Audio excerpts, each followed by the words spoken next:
Donc aujourd'hui, je vais vous parler des 1260 jours, 42 mois ou un temps des temps et la moitié d'un temps, qu'on retrouve 8 fois dans les Écritures. Donc on va partir de la base d'Apocalypse 13 où on a une chronologie qui est intéressante. C'est ces gens donc qui voient la bête monter de la mer. Elle a 10 cornes et 7 têtes. Les diadèmes sont sur les 10 cornes. C'est intéressant à ce moment-là. Et au verset 3, je vis l'une de ces têtes comme blessée à mort, et remplie d'admiration, la terre entière adore la bête. Il y a la tête qui revient, ce roi qui existait précédemment, alors rempli d'admiration, la terre entière adore son royaume. Et au verset 5, c'est dit, il lui fut donné une bouche qui proférait des paroles arrogantes et des blasphèmes, il lui fut donné le pouvoir d'agir pendant 42 mois. Et là, après, c'est dit qu'au verset 7, il lui fut donné de faire la guerre aux saints et de les vaincre. Il lui fut donné autorité sur toute tribu, tout peuple, toute langue et toute nation. Donc on voit que la tête revient, remplie d'admiration, la terre entière adore ce royaume, et qui pendant 42 mois va dominer, et on voit qu'elle a le pouvoir d'anéantir les saints, de vaincre les saints. Voilà. Donc ce parallèle, nous le retrouvons dans Daniel 7, où au terme des un temps des temps et la moitié d'un temps, alors c'est des durées, un temps dans les prophéties, c'est 360 jours. La Bible ne connaît pas de temps de 365,24 jours que nous utilisons aujourd'hui, qui s'appelle des années solaires. C'est pas une chronologie connue des Écritures. Donc quand vous avez des prophéties qui sont datées en années, ça ne peut pas être en année solaire. Donc au verset 25, donc la petite corne ou la tête qui est revenue là, prononcera des paroles arrogantes contre le Très-Haut, opprimera les saints du Très-Haut, espérera changer les temps et la loi. Les saints seront livrés entre ses mains pendant un temps, des temps et la moitié d'un temps, puis viendra le jugement et on lui ôtera sa domination qui sera détruite et anéantie pour jamais. Et le règne et la domination et la grandeur de tous les royaumes qui sont sous les cieux seront donnés au peuple des saints du Très-Haut. Donc là, la chronologie dit qu'il y a oppression de la petite corne, ou tête qui est revenue, sur le peuple saint, pendant un temps des temps et la moitié d'un temps, puis vient le jugement où sa domination est anéantie pour jamais. Verset 26. Et c'est ce que nous voyons dans ce que Daniel a vu à partir du verset 9, c'est-à-dire que Daniel voit le jugement avec l'ancien des jours qui est assis sur un trône. Au verset 10, il y a beaucoup de gens qui sont là, qui le servent, etc. Et qui se tiennent en sa présence. Il y a beaucoup de gens qui se tiennent en sa présence. Alors les juges s'assoient et les livres sont ouverts. Voilà. Donc là, avec l'ancien des jours, il y a des juges qui s'assoient et les livres sont ouverts. Au verset 11, je regardais alors à cause des paroles arrogantes que prononçait la corne, et tandis que je regardais, l'animal fut tué, et son corps fut détruit, livré au feu, pour être brûlé. Donc on voit bien que l'événement dont il est parlé là, c'est le jugement de la petite corne qui à ce jugement, est anéanti. Et donc c'est la confirmation du verset 26. Voilà. Après, je vous donne un détail qui sort du sujet un petit peu. Le corps de l'animal, c'est la prostituée qu'on retrouve dans Apocalypse 17-16. Je ferme la parenthèse. On va rester sur le sujet. Donc, chronologie, on reprend la chronologie de ce que nous avons vu. Donc, par rapport au chapitre 13 d'Apocalypse et là, Daniel 7. Donc, la bête qui domine dans Apocalypse 7, les diadèmes sont sur les 10 cornes, c'est-à-dire c'est la quatrième bête de Daniel, et effectivement c'est là où, c'est dans la quatrième bête de Daniel que sort la petite corne. Et c'est elle donc la quatrième bête qui domine. Comme dans Apocalypse 13 où les diadèmes sont sur les 10 cornes, donc c'est la quatrième bête de Daniel qui domine, et c'est de ce royaume-là que sortira la petite corne, mais qui est en phase retour. Ça veut dire que le premier roi qui était mort, en fait, il était mort de cette bête précisément, de la quatrième bête de Daniel. Donc là, elle monte de la mer, ce roi revient, la bête domine 42 mois, ou 3 ans et demi, un temps des temps et la moitié d'un temps, puis vient le jugement, où elle est anéantie pour toujours. Voilà, ça c'est la chronologie. Et si on va un peu plus loin, on peut même dire que à ce moment-là, le Fils de l'homme revient sur les nuées, et on lui donne, ça c'est versets 13 et 14, il s'avança, alors, je vous le lis, je regardais pendant mes hommes, et voici sur les nuées des cieux arriva quelqu'un de semblable à un fils de l'homme, il s'avança vers l'ancien des jours, on le fit approcher de lui, on lui donna la domination, la gloire et le règne, et tous les peuples, les nations et les langues, de toutes langues le servirent, et sa domination est une domination éternelle qui ne passera point, et son règne ne sera jamais détruit. Voilà, là on voit Jésus qui revient sur les nuées du ciel, qui prend sa domination éternelle qui ne sera jamais détruit, que nous retrouvons aussi dans Luc par exemple 21 verset 27 je crois. Voilà, donc les 1260 jours donc arrivent au jugement, hein. C'est là aussi au jugement, à la moisson, que Jésus revient aussi pour moissonner et mettre le bon grain et dans le grenier et mettre l'ivraie et pour brûler l'ivraie. Voilà. Donc cette prophétie, ce qui est intéressant, elle est très importante parce que elle donne la date du retour de Christ. C'est-à-dire à partir du moment où les saints seront persécutés par cette petite corne ou cette tête qui sera revenue, eh bien il y aura 1260 jours jusqu'au jugement, jusqu'au retour du Fils de l'homme. Donc c'est pas une prophétie qui est à négliger, c'est quelque chose qui, quand les personnes seront concernées par ces événements, ils garderont l'espoir et c'est important de ne pas coller à cette prophétie quelque chose qui serait futile et qui ne servirait pas à grand chose, simplement qu'à brouiller des cartes. Donc on retrouve aussi cette prophétie, parce que nous allons voir qu'il y a un parallèle à ça. Par exemple, ça se trouve dans Apocalypse chapitre 12, où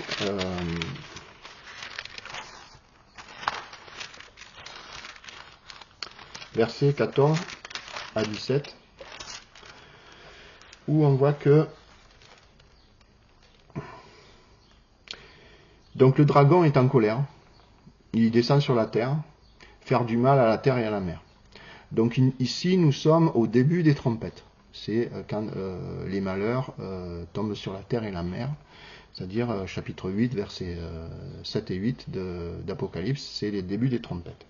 Et là, le dragon est en colère et il va essayer il poursuit la femme au verset 13 qui a enfanté le fils.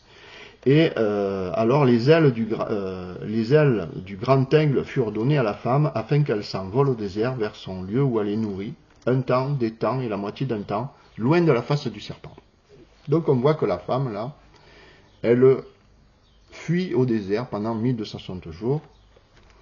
Et au verset 17 c'est dit: et le dragon fut irrité contre la femme, et il s'en alla faire la guerre au reste de sa postérité, à ceux qui gardent les commandements de Dieu et qui retiennent le témoignage de Jésus. Donc là c'est intéressant parce qu'en fait on voit, il y a la femme qui représente l'Église à ce moment-là, de la fin, le dragon, on est au début des trompettes, le dragon essaie de l'attraper, il n'y arrive pas, elle s'enfuit au désert pendant 1260 jours, et lui, il s'en prend à ceux qui gardent sa postérité, à la couche, une deuxième fois, à la couche, et il s'en prend à sa postérité, à ceux qui gardent les commandements de Dieu et qui retiennent le témoignage de Jésus. Et ces personnes-là, dans Apocalypse chapitre 14, verset 12, sont appelées, c'est ici la persévérance des saints, qui gardent les commandements de Dieu et la foi de Jésus. Vous voyez, c'est les mêmes. C'est-à-dire, ils sont appelés les saints, vous voyez, qui gardent les commandements de Dieu et qui ont la foi de Jésus. Et au chapitre 14, on les revoit encore. Et là, il s'appelle... pardon, là on était au chapitre 14, et au chapitre 13, on les voit qui s'appellent les... Il lui fut donné de faire la guerre aux saints et de les vaincre, il lui fut donné autorité sur toute tribu, etc. Là, on les voit au chapitre 13 s'appeler aussi les saints. Alors, j'avais d'autres références dans ma Bible. Mais en fait, c'est bien parlé que ceux qui gardent les commandements de Dieu, c'est ici la persévérance des saints qui gardent les commandements de Dieu, c'est bien les mêmes. Vous avez aussi au chapitre 12 de Daniel, verset 7.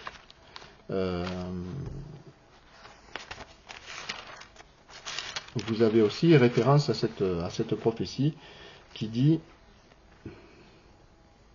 et j'entendis l'homme vêtu de lin qui se tenait au-dessus des eaux du fleuve. Il leva vers les cieux sa main droite et sa main gauche et jura par celui qui vit éternellement que ce sera dans un temps, des temps et la moitié d'un temps, et que toutes ces choses finiront quand la force du peuple saint sera entièrement brisée. Voilà. Donc là, toutes ces choses que Daniel a vues finiront au moment où, au terme un temps des temps, la moitié d'un temps, quand seront complètement brisés les saints. Voilà.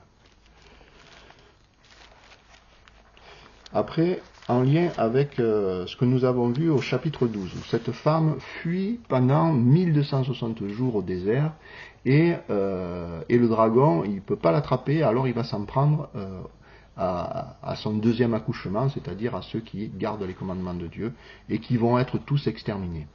Alors cette femme représente, chapitre 7, verset 9 d'Apocalypse, c'est cette grande foule qu'on ne peut pas compter, qui va passer la grande tribulation, c'est-à-dire la période de 1260 jours, mais qui verra le Seigneur vivant. C'est-à-dire ce sont tous les vivants qui vont fuir, mais qui reverront Jésus revenir des cieux. Voilà. Alors que les saints, eux, eh bien, seront tous tués. C'est-à-dire c'est une partie de cette femme qui sera tous tuée. Et on va voir ce qui va se passer. Alors on retrouve dans chapitre 21 de Luc, où Jésus, c'est lui qui nous raconte cette histoire, et il nous dit, à partir du verset du 21-21, alors que ceux qui seront en Judée fuient dans les montagnes, que ceux qui seront au milieu de Jérusalem en sortent, et que ceux qui seront dans les champs n'entrent pas dans la ville, car ce sont des jours de vengeance pour l'accomplissement de tout ce qui est écrit. Malheur aux femmes qui seront enceintes, et à celles qui allaiteront en ces temps-là. Vous voyez, c'est cette femme qui vient d'accoucher là, dans Apocalypse 12, car il y aura une grande détresse dans le pays et de la colère contre ce peuple. Ils tomberont sous le tranchant de l'épée, ils seront emmenés captifs parmi les nations, et Jérusalem sera foulée aux pieds par les nations jusqu'à ce que les temps des nations soient accomplis.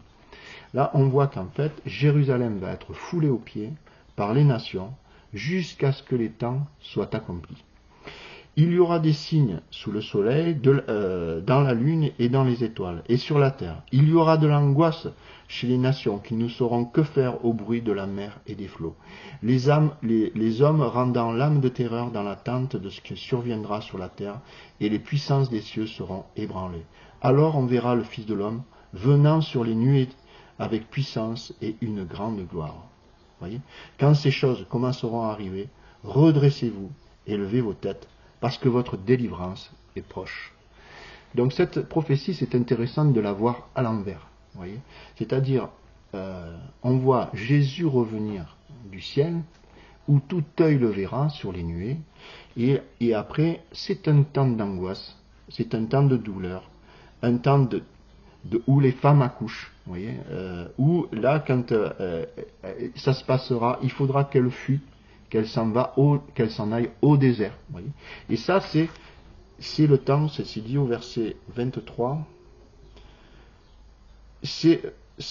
car il y aura une grande détresse dans le pays et de la colère contre ce peuple. Ils tomberont verset 24, ils tomberont sous le tranchant de l'épée, ils seront emmenés captifs parmi les nations, et Jérusalem sera foulée aux pieds par les nations, jusqu'à ce que les temps des nations soient accomplis.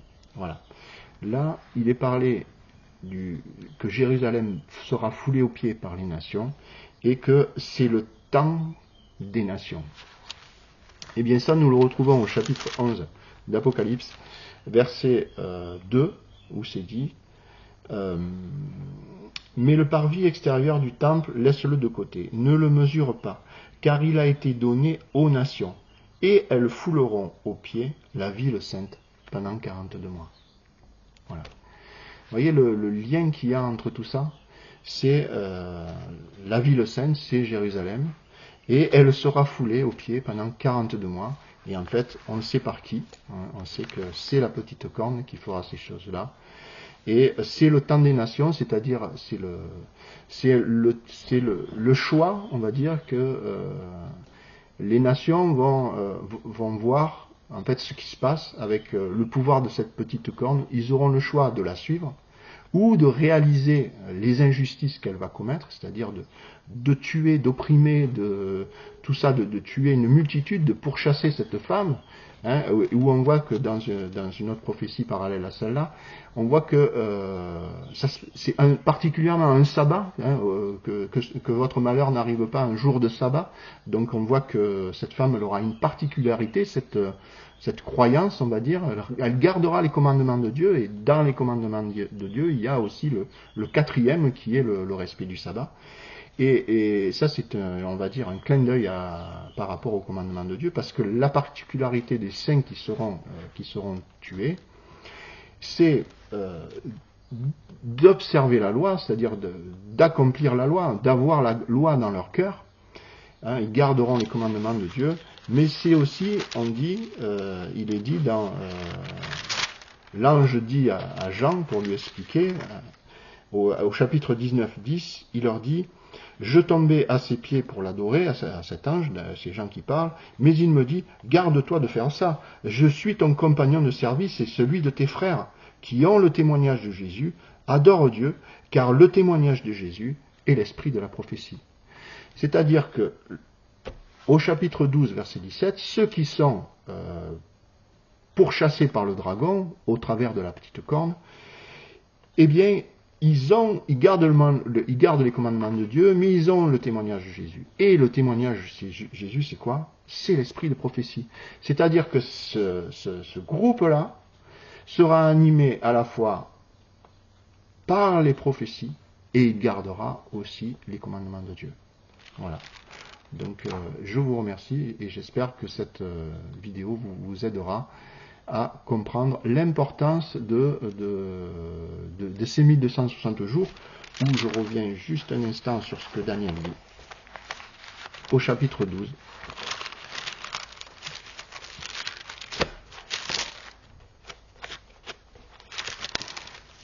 Suite à cette prophétie, il dit: plusieurs seront purifiés et blanchis et éprouvés. Les méchants feront le mal, et aucun des méchants ne comprendra.